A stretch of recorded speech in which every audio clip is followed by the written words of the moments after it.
Yeah, thank you very much, Jan, for the introduction and especially for initiating and organizing this event. I'm really delighted to present my work to you, even if it is in a very unusual format. I'm very curious how that will work. So I will use my 20 minutes by first giving a general introduction, and then I would like to present 5 main arguments that I developed in the book and that also guide you through the book chronologically. So the book tackles the question of how bacteriological knowledge moved around in Central Europe, but also partly around the globe in the time period between 1885 and 1939. It analyzes the very heterogeneous actors and the practices that enabled bacteriological knowledge to circulate. The starting point of the book are bacteriologists and medical doctors from the Polish lands and the Second Polish Republic. And I follow their transnational entanglements in order to understand how to make microbes travel, which is the central title of my book. And so first, this book tells a general or partly also, I hope, generalizable story about the material infrastructure and the logistics of traveling medical knowledge. Second, the book also tells the story of bacteriology in the Polish context in the considered time period. And the third layer of the book is an attempt to tell a circular story of bacteriological knowledge production, where the categories of center and periphery are to be historicized and very general. So it is an attempt to write Central European actors into the global history of modern science. And I believe that at least with some of you, I share this idea that this is necessary. So in order to give you a, first I will start my my watch here, so I won't talk for too long. So in order for you to have a somewhat more vivid picture of what I wrote about, I will tell you a short story about an epidemic of typhoid fever in eastern Poland in the 1930s. And I will then come to the arguments I talked about earlier. In the end of August 1931, several cases of typhoid fever occurred in the small town of Kobylnica Ruska in the Lwów voivodeship, and Lwów is today Lwów, so this takes place in today's western Ukraine. These cases set the wheel of Polish epidemics administration in motion in a very exemplary way. A local doctor informed the district medical officer, whose name was Dr. Piotr Radło, and he included the cases in his weekly epidemiological report, which he had to send every Saturday to the office of the voivodeship and to the Ministry of the Interior in Warsaw. And this is an example. I would like to show you my next slide. Yes, this is an example of how such a weekly epidemiological report would look like. So next to sending such a report, he also issued a series of measures which were to be taken by local authorities to contain the outbreak. And he scrupulously informed Lwów and Warsaw about this as well, as he was obliged to. There was a specific form for this as well. And he ordered that the streets where the disease had occurred were to be closed off and guarded. The guards were also to be placed in front of the houses of infected persons. The population was to be assembled, and then they were to be informed that they should boil water and milk before drinking.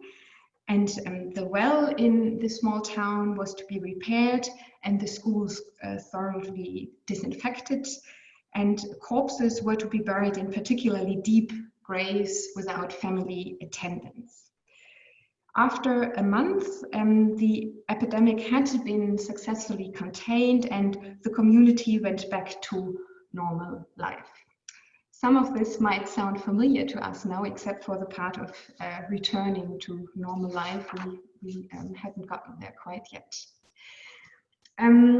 On the one hand, Lwów and Warsaw were very satisfied with what Dr. Radwo had done. So usually this paper flow of sprawozdania lekarskie and weekly epidemiological reports between the center and the peripheries of the Polish states were not upheld in such an exemplary manner. Usually Lwów and Warsaw spent a lot of time warning and disciplining district medical officers to send in reports. But so this very easy flow of information was an exception. But even the very dutiful Dr. Radwo had failed to fulfill one central element of Polish epidemics administration. He hadn't done any bacteriological diagnostics of these cases. The typhoid fever in Kobylnica Ruska had been diagnosed clinically only, and they had never been confirmed by bacteriological diagnostics from a laboratory. And to explain that, Dr. Radwo in his report simply stated, I quote, "I could not take a blood sample because the glass tube broke." And the glass tubes had fallen prey to the many bumps and holes in the eastern Polish mud road system. So the fact that bacteriology stopped to work when there were bumpy roads is a pretty crucial element of the argument I'm developing in my book. And I will now present the arguments I'm making there in more detail, thus guiding you, as I said, in a chronological order through the book. The book has 3 parts, and the first part is called How the Microbes Came to Warsaw. And the argument I developed there is that bacteriology is to be considered a laboratory practice. Therefore, its mobilization cannot be understood within a history of ideas or discourses. Rather, the history of its mobilization has to take the materiality and the practices of the laboratory into account. One of the first Poles, and I put that in quotation mark, if he was a Pole, we can discuss that later. It's a pretty difficult category in the 19th century, but for the matter of simplicity, I will just call him thus. So the first Pole who practiced bacteriology was Odo Wojewicz. And he went to learn bacteriology with Robert Koch in 1885. He went to Berlin and wanted to learn about this very new and attractive field of modern medicine. And what he learned very quickly was that bacteriology was about handling the equipment of the bacteriological laboratory correctly. And Koch even said so explicitly, this is not about theory, this is about practice. So the question was, how could Wojewicz and a couple of other early Polish bacteriologists bring back a laboratory practice? And I describe 3 ways with which they did that or tried to do that. The first one is are inscriptions of the laboratory practice. So what was to be done in a bacteriological laboratory was transformed into a 2-dimensional paper form and written down in text and put in images. And the idea was to thus make the bacteriological laboratory immutable, mobile, and you probably recognize the Latourian terminology I am using here. And that was inspiring for me in order to understand how that worked. If you look at this inscription of the bacteriological laboratory, you see some glass tubes and flasks and a glass slide and a copper wire and a syringe, and that would be rather easy for a doctor in Warsaw to get by. If you look at the lower left side of this picture, you see an incubator. An incubator was not in the repertoire of medical laboratories so far, and if you read about how you could, in the book this picture is from, you could read about what an incubator was and how to build it, but this was rather complicated. So some parts of the bacteriological laboratory could not be transformed into the two-dimensional paper form and thus travel. They had to travel in their three-dimensional form. So incubators and other complicated tools of the bacteriological laboratory were to be ordered, for instance, from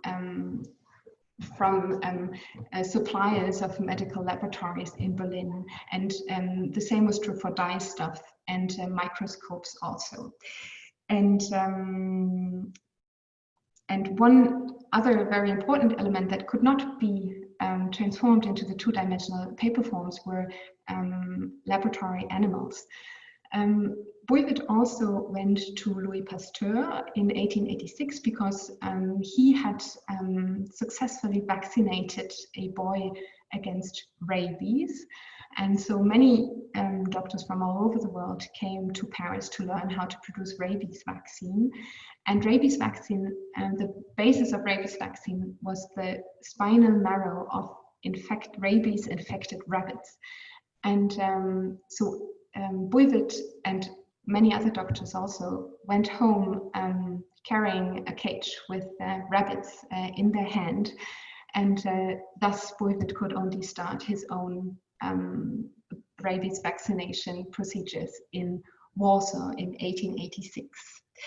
And a third very important part or technique of making the laboratory practice travel were courses that Buyvet offered for Polish doctors in order to pass on the tacit knowledge that the bacteriological manual work also implied. The second argument of the book is that knowledge on the move changes, and that such dynamics can be better taken into account by the concept of mutable mobiles, which refines Bruno Latour's immutable mobiles. However, the mutable mobilization of bacteriology to the Polish context worked to some extent only. Let me briefly elaborate. So what I presented to you now was the techniques were all aimed at making the bacteriological laboratory techniques immutable mobile. They were to be applied in Warsaw the same way as they were applied in Berlin or in Paris. And so the concept of mutable mobiles thinks about knowledge transfer or making knowledge movable in a different way. They say, why not think about knowledge not as a network of heterogeneous actors, but think of it as fluids. And so a fluid can be altered without losing its coherence and its functionality. And so an object or field of knowledge which is fluid could be a lot more robust because it is a lot more flexible. It doesn't break down when it is being moved. And so actually you can observe such tries to make the bacteriological laboratory fluid in a way, to make it more flexible. And so early bacteriologists, not only Polish ones, I found examples from France as well and from Germany, tried to make the bacteriological laboratory easier. And they said, well, yeah, okay, this looks like a lot of complicated tools, and the description of how to visualize bacteria is pretty long, but you know, it's all very easy. It's just like cooking. You can sterilize all your equipment in the oven. You can use wine bottles to cultivate bacteria. You can use cookie jars or your pocket in order to cultivate bacteria. You don't even need to buy such an expensive incubator. And this flexibilization of the bacteriological laboratory and the improvisation of it worked to some extent. So, for instance, Bulwitt set up his first bacteriological laboratory in his kitchen, and he hired his wife as his laboratory assistant. So she did the things in the kitchen. The rabbits were placed in the cellar, no problem at all. But many doctors weren't that interested in the bacteriological laboratory, and they didn't put in the effort to improvise a laboratory. And so I'd argue that the bacteriological laboratory was not robust enough for the medical community of the Polish kingdom. And I'm explaining now why. So the third argument of this first part of the book is that the bacteriological laboratory practice could only partly be established in the Polish kingdom. And this was because doctors in the Polish kingdom were part of a nationalized hygiene movement, and bacteriology had pretty little to offer in this context. This nationalized hygiene movement grew out of a discourse specifically maintained by the so-called Warsaw positivists, that Polish society needed to modernize itself before it was fit for independence and an own state. And hygiene and good health were seen as part of such a modernity. That is a very familiar discourse probably to you all, which had global reach. An important part for this medical modernity was that medical care was executed by professional and academically trained doctors, and not by felchers, midwives, or healers. And doctors in the Polish kingdom found themselves in quite a competition with these offers of health care. So in order to win this competition, they had to offer effective treatment. That was what they had to, what could actually win over patients. If you could heal a disease more effectively than a felcher or a healer. But unfortunately, bacteriology didn't have much to offer in this regard. Bacteriology offered elaborate diagnostic techniques, but usually doctors were able to diagnose infectious diseases with the means of clinical medicine, meaning they examined their patients, they looked at them, they touched them, they talked to them. They didn't need a laboratory at all. And so it was only when bacteriology actually managed, the bacteriological laboratory actually produced something that enabled treatment, when Polish doctors started embracing the possibilities of the laboratory. And this was in 1895 with the serum against diphtheria. However, their accepting of bacteriological treatment did not necessarily mean that they also started doing bacteriological diagnostics, although the bacteriologists always asked them to do so. They always said, before you apply the serum, please make sure that this person really has diphtheria, really in their sense of what disease and health is. But doctors usually didn't follow this advice. So the medical community in the Polish kingdom chose a very pragmatic way to deal with bacteriology. They took what they needed and they left out what they thought irrelevant. That only changed with the founding of the Second Polish Republic in 1918. And so then when, and this, yeah, I now start talking a little bit about the second part of my book, which is called Microbes and State Building. And so this with this newly established Polish state, bacteriology received quite a powerful ally in 1918. The Polish administration actually actively tried to introduce bacteriology into doctors' everyday practice all over the country. Nevertheless, I show in my book that a nationwide application of bacteriological diagnostics failed because of the material infrastructure it required. So why did the Polish state become so interested in bacteriology?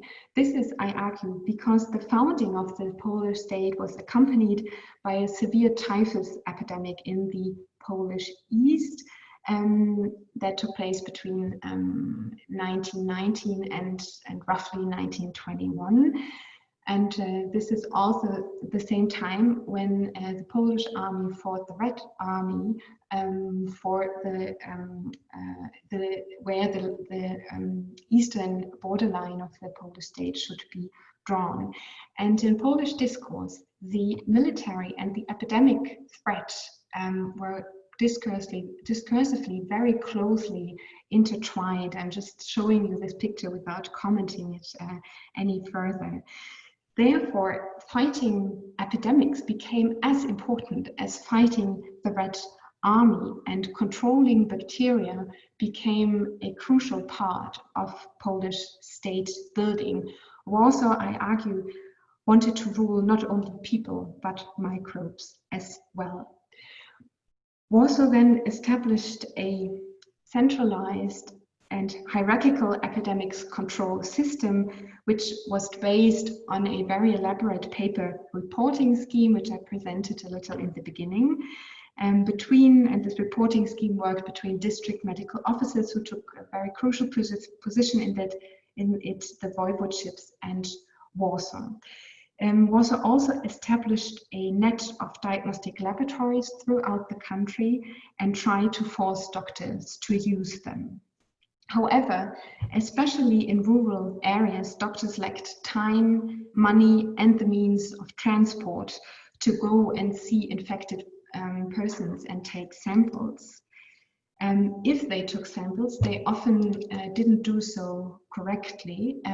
Taking a sample so that it could be used well for bacteriological diagnostics was not trivial at all. And so if they managed to take a good sample then and went home on a bumpy road and the glass tube broke, then it was all over anyway.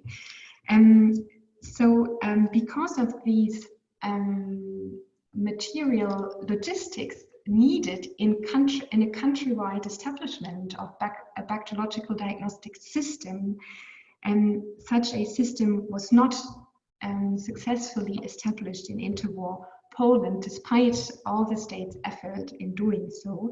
Warsaw failed to subdue bacteria. I'll skip that and come to the third part of the book and my last argument I want to present. And the third part of the book is called Circulating Knowledge Between Peripheries.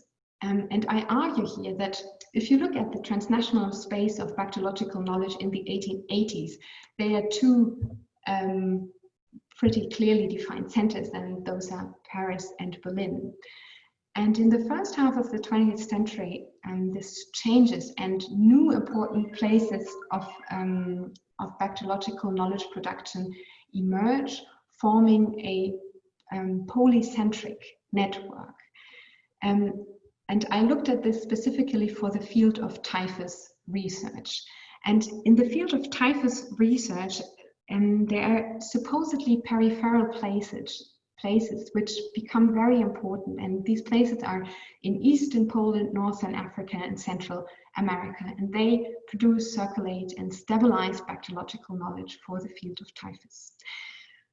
And in these, what was important in my book also was that in these polycentric networks, Polish scientists acted no longer as students, but as experts. So Odo Bulwitt went to Berlin, to Robert Koch, and to Paris with Louis Pasteur as a student. But this changes here. For typhus, Polish Polish bacteriologists do not travel anymore as students, but as experts. And what we can observe here for the first time also, central scientific actors were female and not male.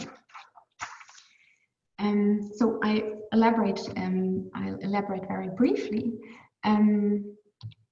So I was inspired by Carpio Reich's circulatory perspective on knowledge production, and I analyzed how typhus knowledge is produced in circulation, not produced in an isolated place and then circulated.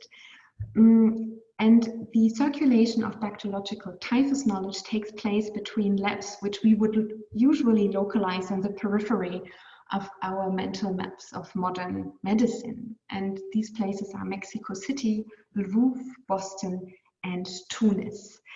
And this was because typhus knowledge production could only take place where the disease actually occurred. The typhus germ evaded the usual techniques of the bacteriological laboratory, meaning that the disease could not be transferred to a laboratory animal, and also the germ could not be cultivated in artificial culture medium. So in order to do research in it, you needed patients from whom you could, with the disease from whom you could take samples and then work with it. And first, such possibilities were given specifically in Tunisia and in Mexico. And after the typhus epidemic in eastern Poland, I talked about a little earlier, between 1919 and 21, Lwów became another such important spot. Here, the biologist Rudolf Weigel managed to develop a vaccine against this very dreaded disease. And his Warsaw-based colleague, Helena Sparrow, now I'm showing her to you, she was an expert in typhus research as well. She made Weigel's vaccine globally known. And Weigel himself was pretty special. I believe he didn't publish much. But Sparrow was in close touch with Charles Nicole, who headed the Institut Pasteur in Tunis. And Tunis, again, was in touch with Boston and Mexico City. And so Helena Sparrow and Tunis became a very important hub in letting the bacteriological community know that there is now a vaccine against typhus. And then Lwów became quite an important hotspot for typhus research, and scientists came from China, Romania, Northern Africa to learn how to produce the vaccine. This vaccine was made out of the intestines of typhus-infected lice. Here you can see how a louse is artificially infected with typhus material. The lice, so for making one dose of vaccine, you needed 200 lice. So in general, you needed quite a lot of lice to keep a vaccine production going. And lice had to be fed. And so lice were fed by putting them in these cages. And then the cages were attached to the legs and to the arms and legs of the laboratory personnel in Rudolf Weigel's Lwów laboratory. And so this is already quite a commitment, right? But the crucial point was that before you could produce the vaccine out of the intestines, the lice had to be fed after they had been infected. So when you fed infected lice, you would probably infect also yourself. So for that stage of the production procedure, you needed convalescent patients, so people who had gone through the disease and were now immune. And where best to find them than in areas where the disease had occurred. And so the materiality of vaccine production here proved decisive in determining where you could produce bacteriological knowledge and actually get something out of the bacteriological laboratory. So to conclude, when historically following traveling knowledge, centers and peripheries emerge only in due course. If bacteriological knowledge production required an entire empire of lies, then Eastern Poland wasn't necessarily placed at the margins of modern science. I thank you very much for the attention, and you can read about all this in my book, which I'm showing you right here. Thank you very much. And I'm now very curious to hear Katrin's remarks and questions. Thank you, Katharina. And now I give the voice to Katrin Steffen, who will provide a commentary to the book and first questions. Yes, thank you very much. I hope you can hear me all. Yeah, good. Yes, thank you very much, Katharina, for this inspiring presentation of your book. And thank you also, Jan, for initiating this talk and inviting me to comment on a book, which is, in my opinion, a very important one for many reasons. One of them is that it really offers new perspectives, not only for the history of modern science, but also for transnational history in general. Since transnational history sometimes tends to assume a free and easy flow of goods, ideas, or knowledge, but actually knowledge does not circulate or flow in the world by itself as such. It rather requires extensive logistics to transport or circulate science, scientific facts, or epistemic things from the place of their production to another.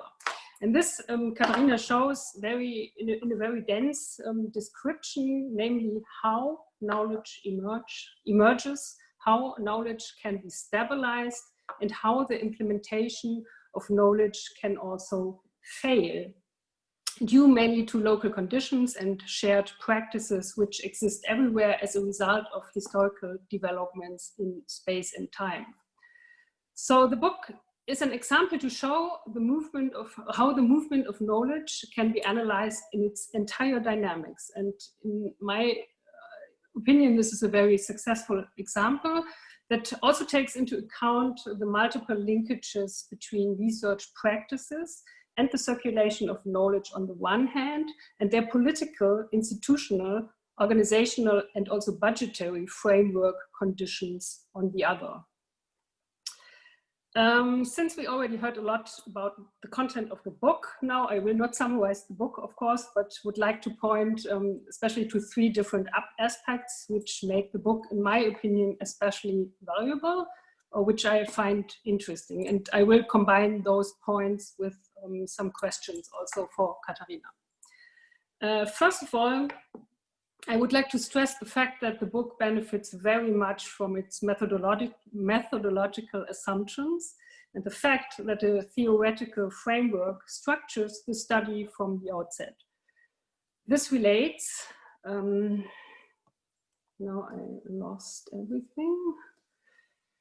This relates, amongst others, to the actor network theory and the concept of fluids, as Katharina has introduced in the beginning, and those approaches contributed to a historiography that treats its categories relationally. This means not as clearly defined closed units, but rather as mutable spaces, as systems of meaning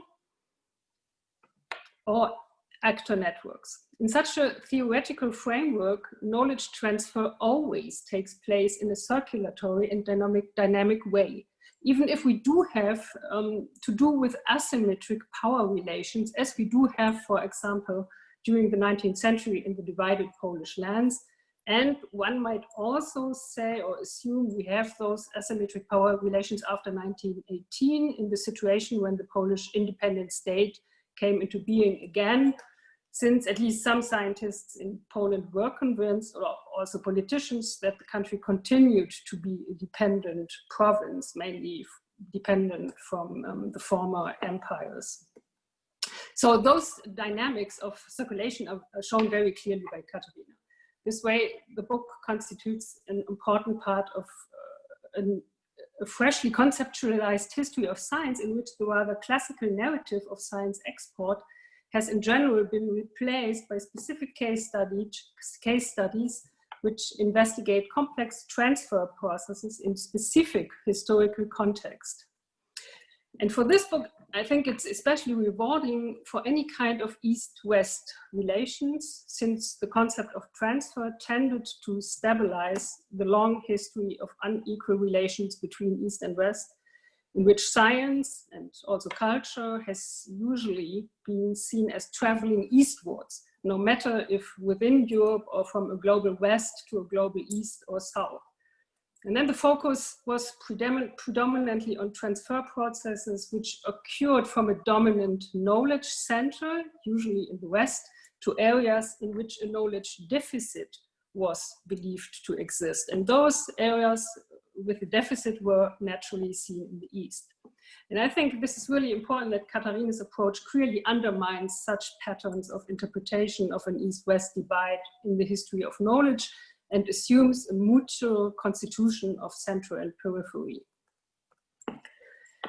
In this setting, Katharina describes networks of relationships between very heterogeneous actors. In these networks, the ability to act, agency, is attributed not only to social actors, but also to things, materials, and substances. And she says clearly that this does not mean to suggest that things or materials could act or think like humans, and suggests rather to examine the potential of human and non-human actors for establishing connections with other actors, or the resistance they develop against these connections. This depended and depends to a large extent on local conditions. We heard about that, for examples from cultures of knowledge, on human resources, laboratories, materials, infrastructures, the conditions of streets, substances, and equipment. I think that the emphasis on materiality in this book is a very important one, because it is simply needed in order to fully understand how specific and then widely accepted bodies of knowledge emerge. And for this, both the local situations and the material conditions have to be considered. Now my question would be, this consideration of materiality seems to be quite obvious for science and technology studies, history of medicine, or environmental history, for example. My question would be, if this emphasis could be transferred also into other fields of cultural or social and political history. What kind of potential would you see in a much more widened history of materiality, and what kind of common features also could you imagine to be found? Secondly, I would like to connect to the question of state building and bacteriology after 1918 in Poland a little more, in order to ask some general questions about the control of health and the tension between transnationally circulating knowledge and national requirements, or maybe national fantasies. You mentioned that the government was eager to rule not only its people, but also the microbes. And here my first question would be, why this exactly was the case? Why was controlling microbes at all important for the state or for the nation? Was this on the rather utilitarian grounds you already mentioned? I also asked this against the background of our situation today, and would like to add the question if you think that there have been changes in such an approach of governments over the last 100 years, maybe. Because we see now that there are enough governments in the world that at least make the impression that they don't care so much about the health or the lives of the many, of the whole population. Maybe also because their bodies are less and less needed to create growth and prosperity due to ever more automation processes and so on. So my question would be, would you say this is a difference to the situation of 100 years before and today? Or maybe the whole observation, you can criticize this, of course, also. And then you mentioned that the government was not able to fully succeed in its aims. It was not able to expand bacteriological diagnostics into the whole territory of the state. you connected this again to materiality and to infrastructure, and this is very convincing, because again, it is important to turn to materiality in order to be able to describe the historicity of materials and knowledge emergence, which cannot be reflected only in success stories of innovation and novelty.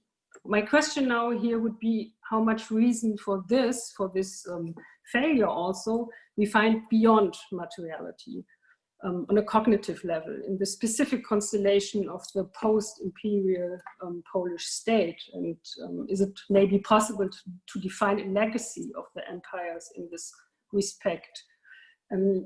I think you mentioned in your book that bacteriological knowledge was not part of the Russian curricula, for example, so doctors were not really familiar with it when they had studied medicine in Warsaw or somewhere else in Russia.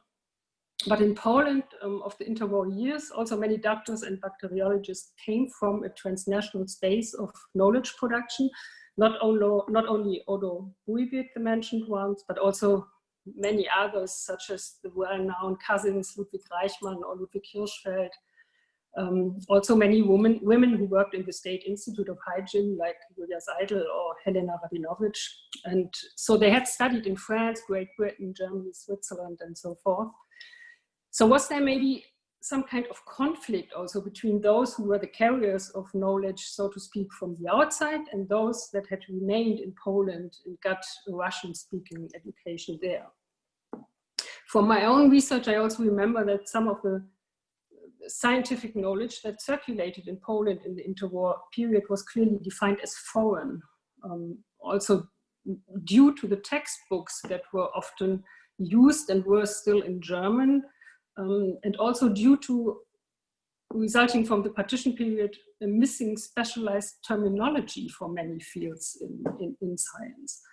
So knowledge then counted as not Polish enough, whatever that might be, and was therefore rejected and admired at the same time often, which points a little bit to a post-colonial constellation. And my question would be, was this also the case with in bacteriology?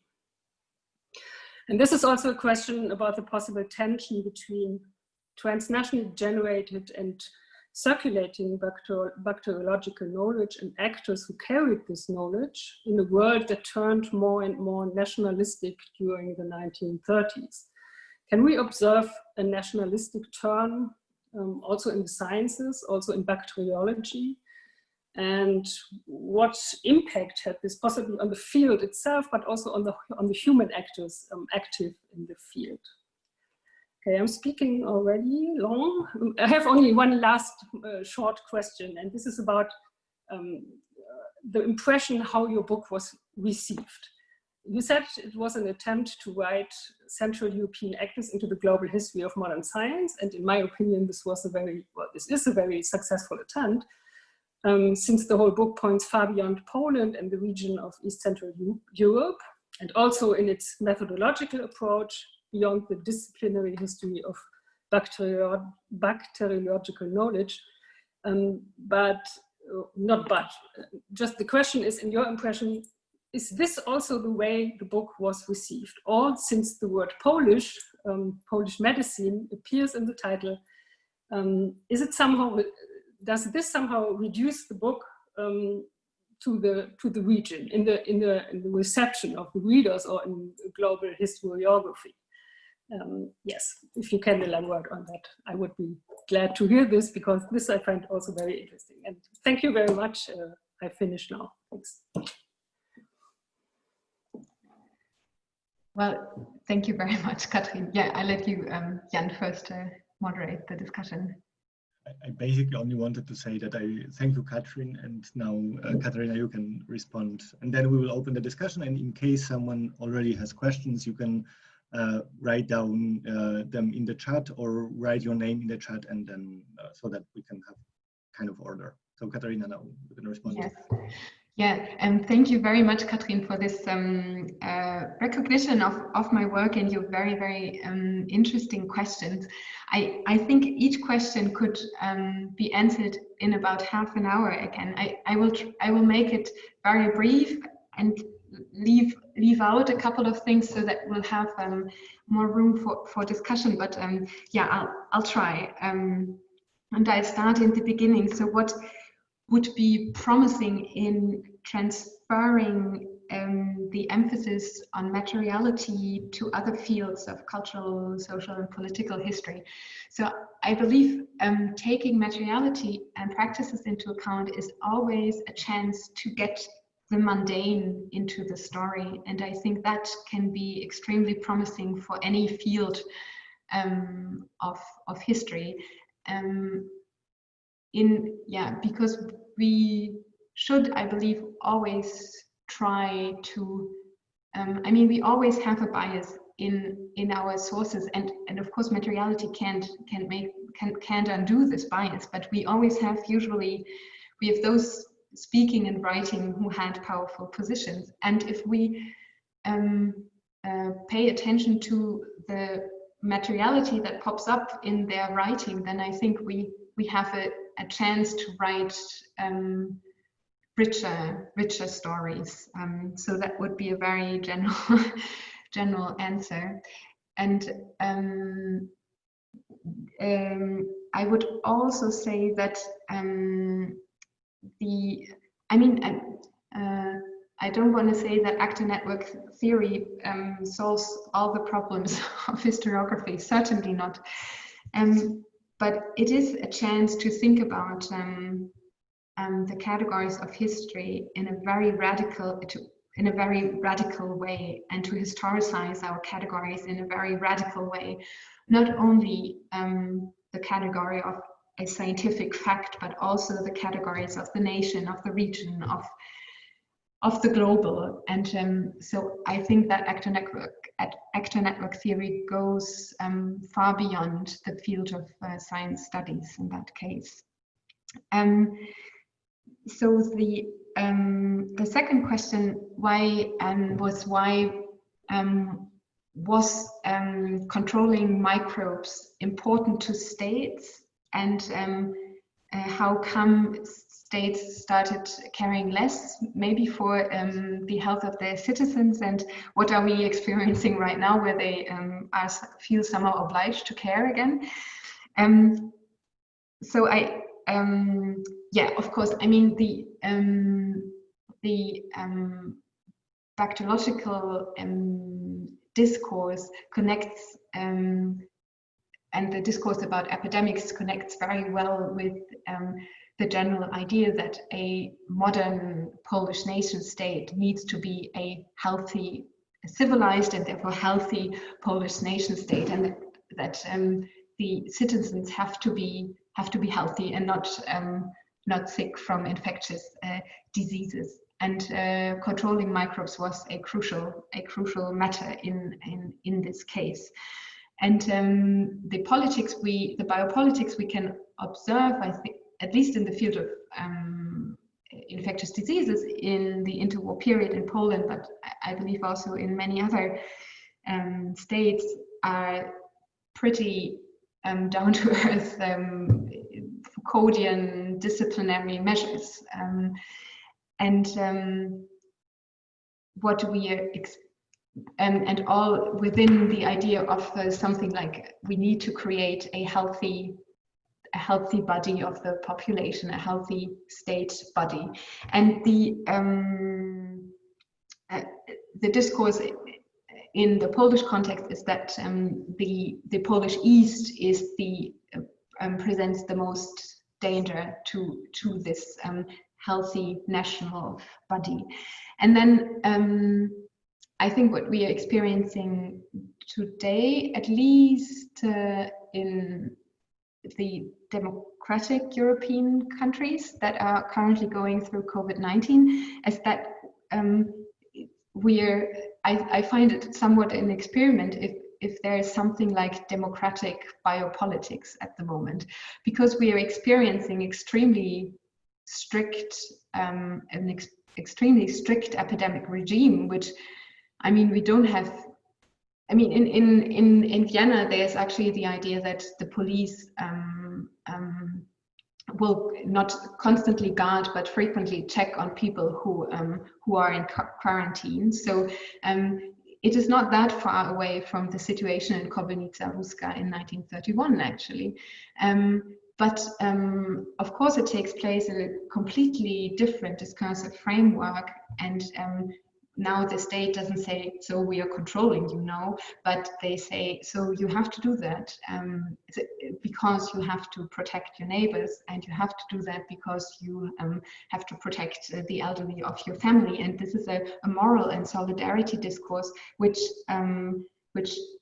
tries to switch on the self-discipline of everybody. So we have, I think, a transfer from Foucauldian discipline to the Foucauldian souci de soi in a neoliberal world, and that would also maybe be the idea of, you said, so bodies are less needed today, and that would be a very interesting question if since and I can't answer it right away, if we don't need our bodies as much anymore, or if society doesn't need bodies that much anymore because of automatization, and we can all do our work from a laptop, and that's it. We don't have to work physically anymore, therefore we don't have to be healthy. But I don't know. But in general, I would say that the shift from medical policies have changed from a state saying you have to be healthy to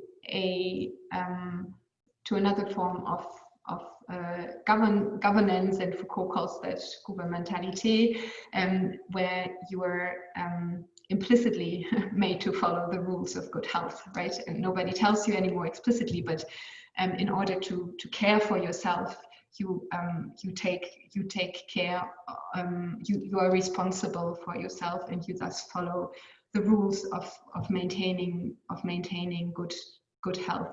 And I think it is quite since we are so used to that, it's probably, I think many of us experiencing it right now as quite a shock that there's again a state who tells me you have to wear a mask now, and if you're not wearing a mask, then you are sued and you have to pay a penalty. I feel that right now the states are quite struggling between this new neoliberal gouvernementalité and a fallback into very disciplining health policies, kind of, which are apparently necessary in the case of an academic. And then the third question was if the failure of implementing nationwide bacteriological diagnostics in Poland was not only due to the materiality, but also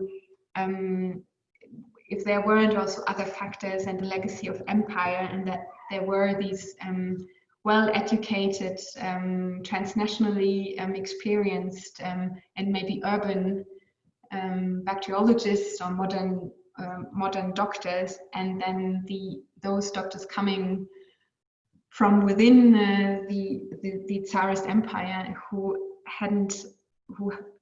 didn't have the sufficient knowledge. Yes, that could definitely be, although I mean, if you studied in St. Petersburg, you could also study bacteriology. It was not a compulsory part of the study program. And I think the same stories of this non-compliance of doctors can also be told partly for Germany in the same time period, and probably for many other countries as well. I mean, the fact where you received your knowledge played a big role, and there was a strong discourse about how all these Russian-speaking doctors in the East didn't do what the modern state expected them to do. Yes, so there was definitely this aspect of internal colonization in it. But I believe that these supposed Russian doctors in the Polish East, they fulfilled their jobs quite responsibly, and they were aware that they couldn't maybe do bacteriological diagnostics, but they said, well, if you don't provide me with a car and if you don't pay me enough money, I just can't do it. And so there was no so they didn't commit to it, I think, because of the circumstances they were working in. It was already earlier in the Polish kingdom. The people of the medical community argued that well, the laboratory, that's a luxury thing for these very rich countries. We have to take care of the health of our people. We can't do bacteriology here. It's because it doesn't lead. I mean, this is something about knowing if there are microbes or not. Is not necessarily the basis of medical treatment, right? You can treat people after clinical diagnosis. And so saying that they didn't collaborate in establishing bacteriological diagnostics doesn't necessarily mean that there were bad doctors not caring. Yeah, but this is only partly an answer to your question. I realize that, but yeah, I'm unsure if you could really only accuse if you could only say, okay, they lacked the knowledge because they were educated somewhere else, and because even if educated in Germany or in France, you could not do it if you worked under Eastern Polish conditions, I think. Yeah. And yeah, just very briefly, nationalistic turn in bacteriology, yes, absolutely, and I find that very interesting. So one of the centers of in Warsaw, which collected all the information on bacteria in the Second Polish Republic, was the Warsaw Institute of Hygiene that Katharina knows very well, and they were also collaborating with the League of Nations Health Organization. And so from this relation between Poland and Warsaw and Geneva, where the League of Nations Health Organization was situated, we can see very well that Poland was extremely very aware that having good health statistics, for instance, was a matter of national pride, and was a matter of showing that we are a well-working state. And I found it, and then also the fact of how well your statistics were and how little infections you could report was a matter of national competition, international competition. And I found it very funny. Just a couple of days ago, the Bavarian minister Markus Söder in Germany said that if we would release the shutdown now, then Germany would lose its advantage towards other countries in fighting the epidemic, in fighting Corona. And I thought it was really funny that he didn't say, well, we can't lose the restrictions because it is dangerous for the health of the people, but he said we can't lose the restrictions because then we will be doing worse than other countries. Yeah, so this is also in today's international discussion about COVID-19, we see this international competition. Who is tackling better? Who's tackling the pandemic better than the other? Although it's a pandemic, right? And it would make sense to tackle it together. And then last question is the reception of the book.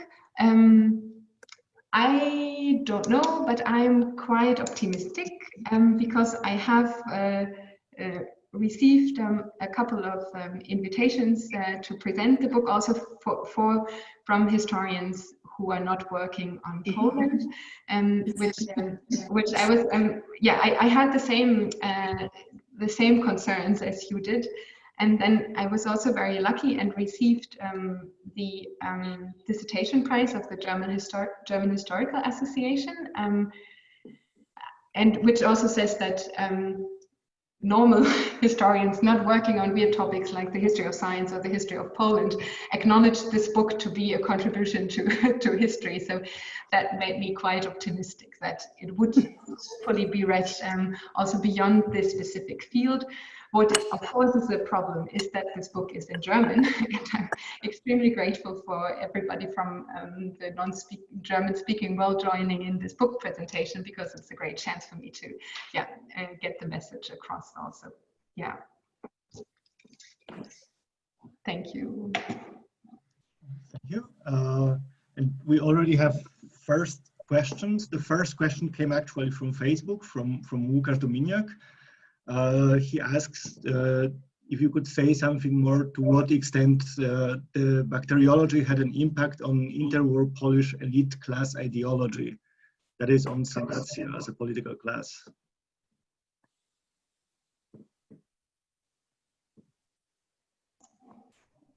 I'm very sorry, but I don't. I would love to ask you back what exactly do you mean by that, Łukasz?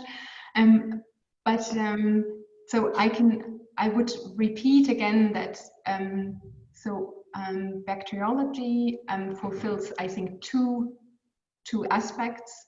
First, it has the aura of modernity. The laboratory has the aura of modernity. And then second, it was a tool in state building. And so as we know from Katrin's work, the sanitation of the Polish state in the interwar period was extremely important, and of that bacteriology became an important part. And then we could maybe also say that bacteriology was quite important, or bacteriological knowledge was quite an important resource for the transnational Polish elite. So for instance, Ludwig Reichmann, whom we mentioned a little earlier, was a bacteriologist, trained in France and in Paris and in London, but then coming back to Warsaw after 1918, but then started becoming the head of the League of Nations Health Organization, actually in Geneva. And so so that makes bacteriology maybe a resource for such a transnational career. Thanks. And then you probably see already that we have questions in the chat. No, I'm not seeing them. Sorry. How do I? Chat. Yes. Yeah. So basically, I will just very shortly say that the first question is about a story from David Westenberg about a story in microbiology about the Polish physicians who saved the town by faking a typhus outbreak. And the question is if you can verify this story, and if it's success, it's because of the localized knowledge about typhus.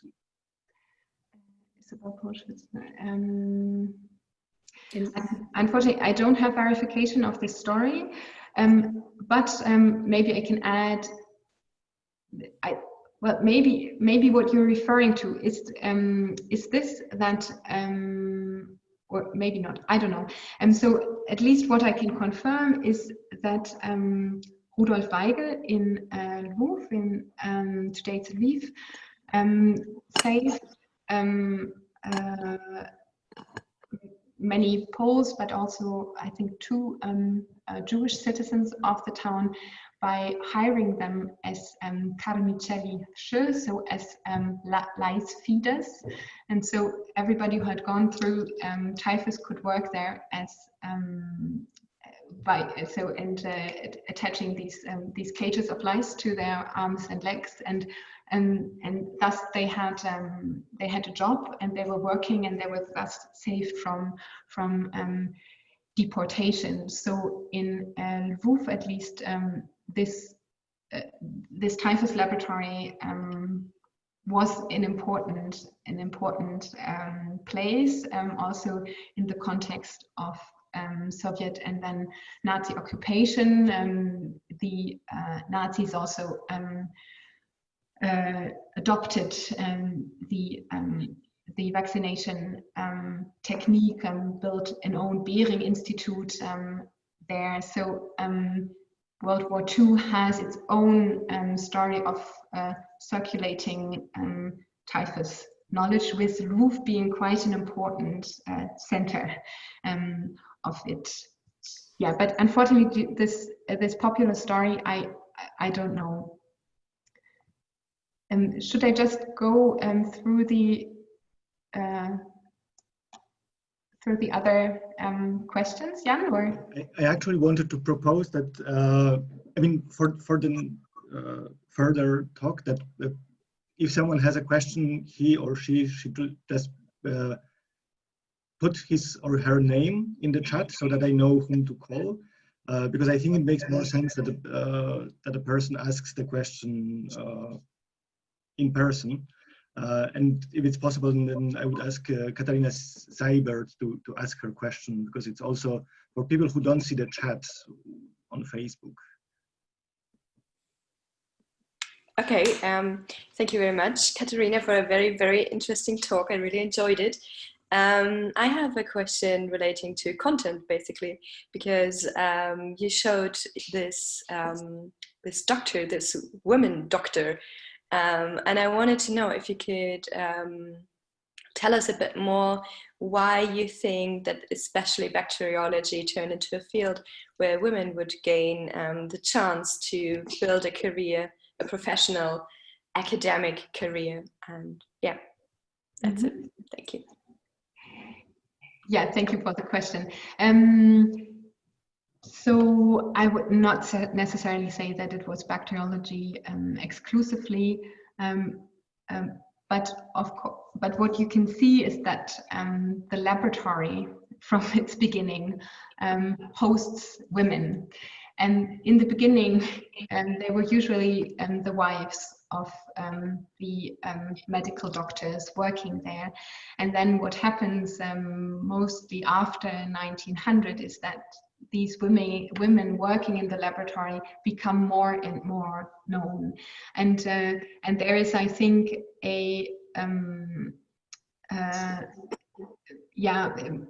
there's a very old discourse there about women being good with handiwork, and so the manual work. And I'm not saying that this is true, but I think this is meaningful in this context. Yes, so the manual work in a laboratory requires usually extreme precision, etc., etc. So this is then often done, but also extreme precision. But then it becomes at a certain point very repetitive, and then it can be transferred to women, and then. Well, the context changes, and then women can actually start publishing also as well. And then with Helena Sparrow, she starts becoming a more global actor because she goes on a laboratory exchange program by the League of Nations Health Organization. And there she is still very, very special for the time. She's one of the only women doing that as not being the wife of somebody who goes somewhere, but as an independent person. Yeah. Thank you very much. Thank you. Yeah, thanks. And we have Susan Johns with the next question. Hello, can you see me? Yes. Yes. Okay, good. Thank you very much, Katharina. I always must ask this question. Even though this is not your topic, did you see any information about the control of animal diseases and veterinary bacteriology? Was there a concern that the state would also see healthy animals as important to its success and to its global reputation? Thank you. Mm-hmm. Yes, thank you for the question. So these weekly epidemiological reports that I showed you, and they would also they did not include animal disease. They included animal diseases with regard to rabies, because rabies was then relevant to humans. But they looked at, they had one a row for poisoning from food. And so in this regard, this is where I came across this, and that of course is important. And so the food security and this, so animal security in that sense is an important part of forming a bacteriologically controlled nation state. And then of course, so I looked a lot through the records of district health administrations in Poland, and then you would always have files about veterinary medicine, and specifically with regard to I'm very sorry, I'm lacking vocabulary here. So where they slaughter animals, slaughterhouses, right? So yeah, and so but I didn't look at them. But I'm sure you'd find quite a lot there. Yeah, but with regard to international reputation, that is a very interesting question. I'm not sure. I didn't come across it. Thank you. And now we have a question from Ileana Lwów.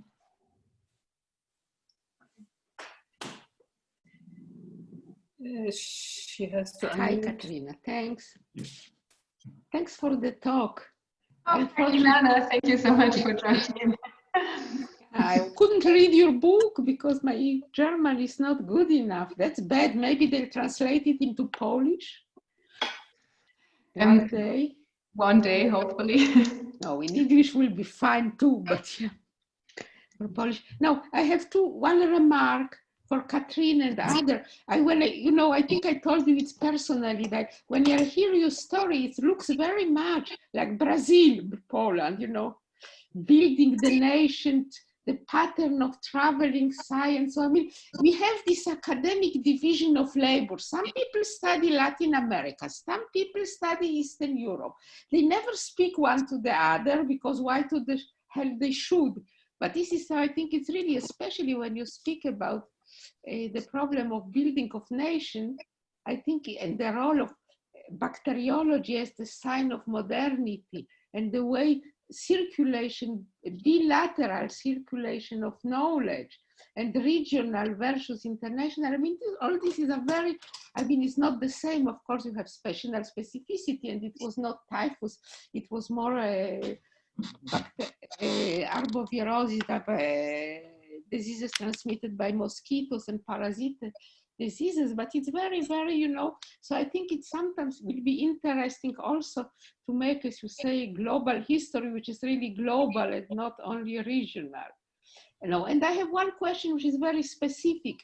You show at the beginning, the Lwów voivode, the forms, and they look exactly like the forms of Rockefeller Foundation from the same period. So I just wondered, because the Rockefeller people were in Poland in 1919 and 20, and they were important, in Hirschfeld Institute and so on. So I just wonder, I am very interested in the issue of paper technology and how paper technology and the way of organization and hierarchy of organization of knowledge work. So I just know if you know something about it. Yeah. Well, thank you very much, and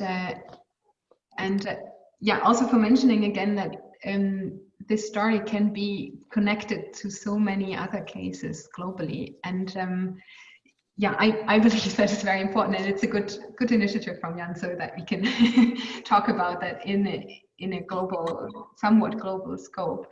Of course, writing books in German is not really a good contribution in this regard. The Rockefeller Foundation. Yeah, I was also extremely interested in this paper technology of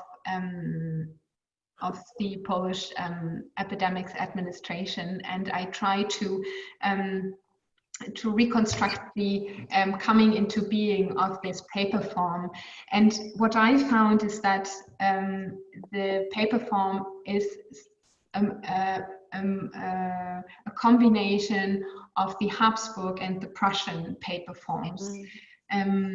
They were very, because it's actually the Polish health administration of the interwar period is prepared during World War I under German occupation, and takes what they can from the Habsburg part and then include it into the German reporting schemes. I didn't, of course, the Rockefeller Foundation is extremely important on Polish ground in all ways of public health policy, but I did not see them active in organizing or creating the reporting scheme, actually. Yeah. And we have Bernhard Strock.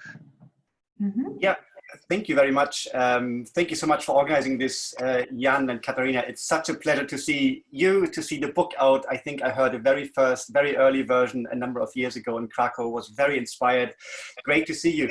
I think I have partly a comment, partly a question that perhaps fits best. I think the last part, the third part of your book and what you described.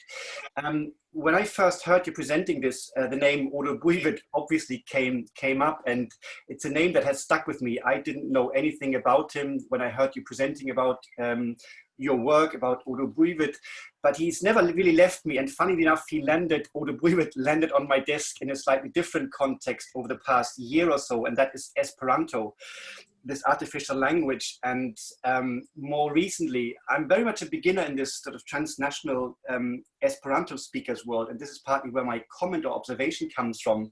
I have recently come across that Esperantists, including Odo Buivid, they were very active, and Polish Esperantists in particular, behind setting up medical journals in Esperanto before 1914, 1908, 1909. And just hearing you right now, making the case for Periphery, Lwów, one of these journals, Voce de Curatistoi, Voice of Physicians, is published in Lwów before 1914. And I haven't done too much work on this. And here's my comment question, that I wouldn't say East Central European and Polish doctors from Warsaw, Lwów, Kielce to some extent dominate these medical journals. And these are not just bacteriologists, internists, and other medical professions. So my common question really is, do you have an explanation of why in particular Polish scientists, Polish physicians jumped on this artificial language vehicle Esperanto? Yeah, to do what? Get national Polish science out into the world, into a global stage? I haven't done too much on the interwar period yet. It's just really a striking coincidence looking at you. I know you have your interest in Latour and the actual doing, the practices, the instruments, but the number of actors coming from your region in this Esperanto epistemic community is really quite striking. So half a comment, half a question. Yeah. Well, yeah, thank you, Bernard, very much for joining in the book presentation. It's really great to see you again. And thank you very much for the question. And before I forget it, because I forgot to answer in answering Ilana to mention that Odo Buivid, as an Esperantist, traveled to Brazil also and met Esperantists in Brazil. Positivist. Excuse me? I say that, yeah, he was linked with the positivist circle girls. Yeah, I know. Yeah, okay. And I find it extremely interesting. I did not know about this Esperantist, this medical journal in Esperanto. So I would just have a guess, because to me it didn't seem very surprising that, for instance, Odo Buivid became such a follower of the Esperanto movement, because he had worked and published in so many languages throughout his life, and he was fluent in German, he communicated in French, he communicated in Polish, of course. And then in the interwar period, English becomes such an important, and of course everybody speaks Russian also, so there are already 4 languages for him. And then in the interwar period, this is also English joining the club. And then all the medical doctors who go on fellowships with the Rockefeller Foundation, they start learning English because they only speak Russian, French, and German so far. And so I do believe that if we want to find examples for transnational actors, we can find them in Central Europe in this time period, because they're really all over the place. And if we want to, maybe Jan can actually say more about this, but if we want to find examples for people speaking and communicating and translating in its manifold sense in different languages, this will also be the area. So I can't really tell you why there are more Poles than Czechs or people from Slovenia or something, but that they that there is a strong group in Central Eastern Europe, I think can be related probably to their experience of being multilingual and of traveling the world. Yeah, and finding out that if everybody had a common language, life would be a little easier. I mean, I just wanted to also add that there is also Esperanto, as much as it's international language, it's also very codified as a Polish Esperanto because of its context of origin. So it has also this this one part of the story which adds up to why people use it. Since I don't see other questions, I actually have a question by myself, and it's the question about because you told that after 1918 the patterns of circulation are changing, and what used to be periphery now becomes central for the production of knowledge about typhus. And I was wondering to which extent did, I mean, if we distinguish the circulation from the patterns of recognition also, and of symbolical recognition of where new knowledge is produced, how much this map change the map of recognitions? Yeah, well, yeah, good question. I mean, so the Nobel Prize in medicine was awarded to Charles Nicolle, which in typhus research was awarded to Charles Nicolle from the Institut Pasteur in Tunis. So from he was working in a very central bacteriological institution in the periphery. But Rudolf Weigel was at least also in the run for the Nobel Prize, and I think I didn't look at this in more detail, but it was mostly because he was anti-communist in the end that he didn't get it. So his person did become very well known, and I would totally agree with you. I mean, I think you are suggesting that the recognition for a place and a person from Lwów is still less than a person who is half from Paris and from the Institut Pasteur. And yes, I agree, there's still a hierarchy in this, most definitely. But he does become an important actor who even almost got the Nobel Prize for medicine. So this is not nothing. And this is different for Helena Sparrow. She goes a different way. I mean, so for instance, she has an archival file at the Institut Pasteur in Paris, and her things are kept there.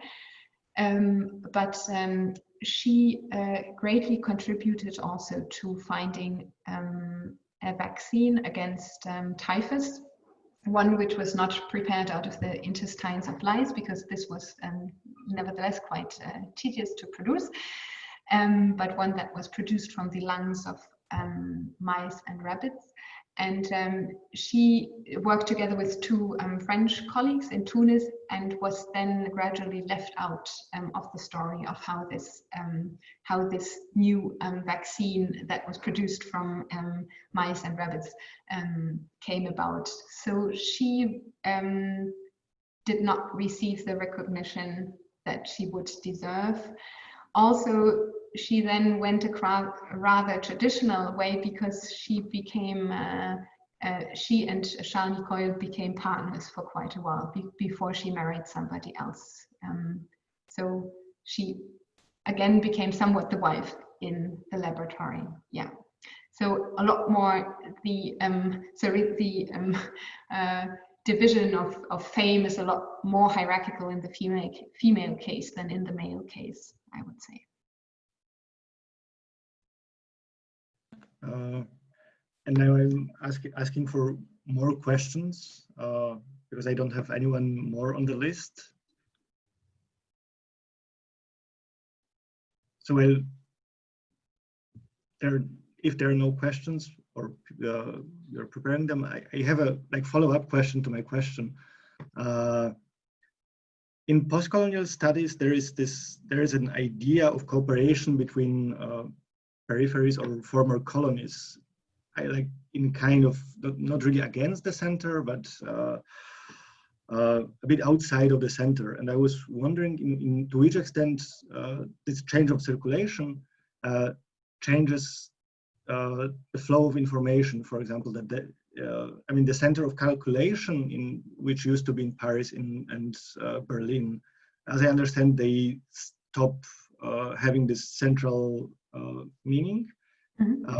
So does the information then travel, for example, between Rio de Janeiro and Lwów, or in a very decentralized way, or does it still kind of? Yeah, and fortunately, I don't want to browse my computer now that you can all follow me, but I should have showed you a map. And yeah, this can really be observed, that the center, well, Paris, so the center of calculation for typists, right? It's for typists, definitely stops being Berlin. Paris is still part of the game always, because Tunis is so important, and Tunis is an institute. In Tunis we are talking about an Institut Pasteur.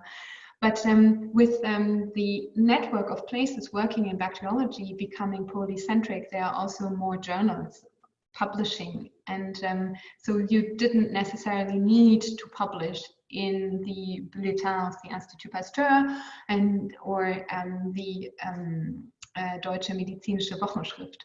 You had different channels where you could publish your work and where it was also recognized. And then I think the US comes into the game and becomes, and different US American places become very important players.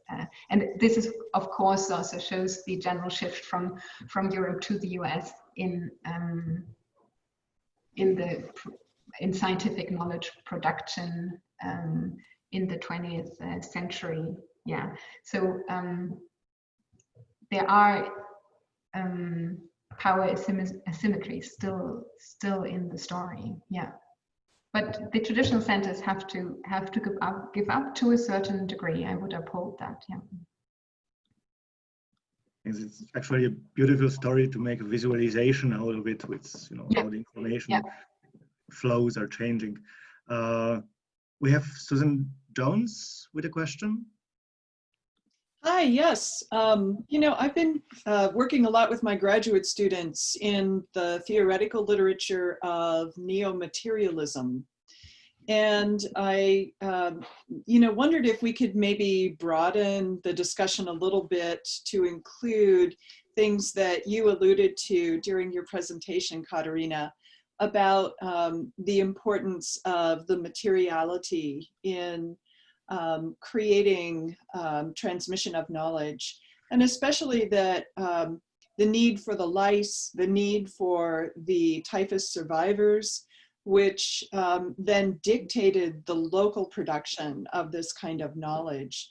So would you say then that overall the sort of material ecology of the disease was a very important actor in this story? Because that's something that I'm very much using with my own work on plague in Central Asia. Thank you. That nicely phrases it to talk about the material ecology of the disease, I believe. But what is interesting to see then is that my bacteriologists continually try to make typhus research where the material ecology of the disease proves so decisive, to make typhus research less dependent on this material ecology. And so the story I tell actually in the book is a story of detaching typhus research from infected people, and then eventually the disease is successfully transferred to an animal. And first it is a primate, then it becomes monkeys, and then in the end it's a Guinea pig, and then in the end it's lice. And they find very sometimes funny and but also very elaborate ways in finding the symptoms, for instance, of a typhus infected Guinea pig. It's not easy to know if it is infected or not, and the same with lice. And they're working on laboratory representations of the disease without having to refer to a typhus infected person or a typhus survivor all the time. But then again, with the vaccine, it goes all back because then again you need the typhus survivors, as you said. And but I must also add, so during World War II, the Behring Werke, so one of the most important pharmaceutical firms and actors in Germany, established a branch in Lwów in order to produce the lice-based vaccine against typhus, because it was the most dreaded war disease. But then during the first years of the Second World War, they found other ways of cultivating the rickettsia, they are called, which are the pathogens of typhus, because they're somewhat in between a virus and a bacteria, so you can't cultivate them on normal culture medium. And so you could either, as I said, produce the vaccine in the lungs of rabbits and mice. And what was then mostly done was that they were produced in egg yolk, actually. Yeah, and so it's a lot easier to have just a couple of, or not a couple, but it's easier to manage a laboratory with eggs, which are at least not alive yet, and then managing a laboratory with lice. And so there was a constant attempt in undoing this great dependency on the material ecology of the disease. And I think also this story it's a story of them trying to detach the disease and their control of it as much as possible, not the disease, the rickettsia, and their control of them as much as possible from its wild type material ecology. Whereas for other diseases and other approaches, particularly the sort of late Russian Empire and early Soviet approach, is very much a field science or an ecological approach about the creation of a disease beyond the bacteria itself. So it's fascinating to see the divergence of directions that scientists are going, even though both of these groups of scientists, my Soviet guys, also use the laboratory, use experimental animals, try to recreate many of those conditions, but they try to take the laboratory conditions and move them into the material ecology, the local ecology of the disease. Mm-hmm. Your guys are going the other direction. Yes. They're really trying to dissociate their studies of the disease as much as possible from the material ecologies, the local disease itself. Yeah. And the interesting point there from my sources is that they reflect upon it. And so I don't know when this pops up first in history, but the typhus researchers, they talk about the laboratory virus. And they make explicit that the laboratory virus is something different than the wild virus, and then they also think about, okay, is the laboratory virus? They talk about a virus without the virus being a clear concept at this point of time, just that set in brackets. But so they wonder about, is the laboratory virus acting the same way as the wild virus? And it doesn't, which is good, because then you can infect animals. But then what does that mean for the vaccine that you again want to work in the wild, in the field? So yeah, I think this mutability of the virus or the rickettsia or the bacteria, whatever they may be, I think that's also a very important thing that we have to query throughout our studies. You know, this is not a constant in their mind or in terms of its activities. Yeah, thank you. Mm-hmm.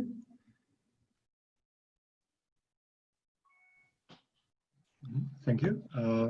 So this is basically the last chance for the participants to ask questions to Katharina.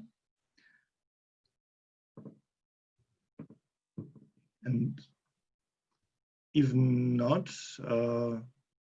then I actually have one question, and I think that it's a very short question about the role of bacteriological scandals, which also are you discuss in the book.